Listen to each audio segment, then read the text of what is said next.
Zdaj pa v Kostanjeviško občino. V sklopu prenove državne ceste v Dobah, ki jo je financirala Direkcija za infrastrukturo, so na omenjenem odseku uredili tudi avtobusni postajališči. S strani sveta staršev tamkajšnje osnovne šole je pred časom prišla pobuda, da bi tam označili prehod za pešce, za kar so si poprej že prizadevali tudi vaščani in občina, a temu zaradi varnostnega vidika oporekajo v pristojni direkciji. Pobudo sveta staršev za označitev prehoda za pešce pri postajališčih v Dobah je namreč občina posredovala v presojo Direkciji za infrastrukturo. V slednji so si, kot je bilo slišati na zadnji redni seji občinskega sveta, situacijo v preteklosti že ogledali tudi na terenu. Direkcija že skozi traja, pač zakonsko je določeno, kdaj je potreben prehod za pešce in oni stojijo na stališču, da pač na Dobah ni zakonske osnove, da to vse, bi rekel, zariše. Razlogi za ponavljajoče odklonilno stališče direkcije so, kot kaže, tudi drugje.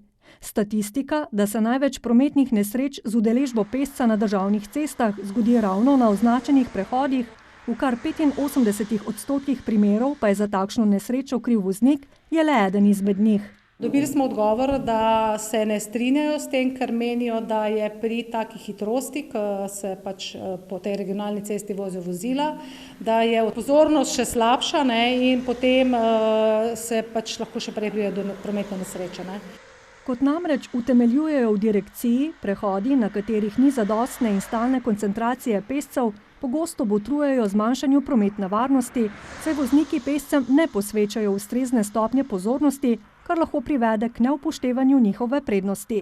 Velik dejavnik tveganja pa predstavlja tudi dejstvo, da na označenem prehodu pešci prometu posvečajo manj pozornosti kot na neoznačenem mestu prehajanja vozišča, je v odgovoru še zapisala direkcija, ki sicer pozdravlja odločitev občine, da šolski prevoz otrok zagotavljajo znotraj naselja.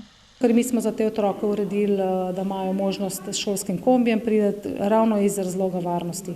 Plus imajo možnost iti na javni oziroma na prevoz z avtobusom, ki ga tudi pač plačujemo.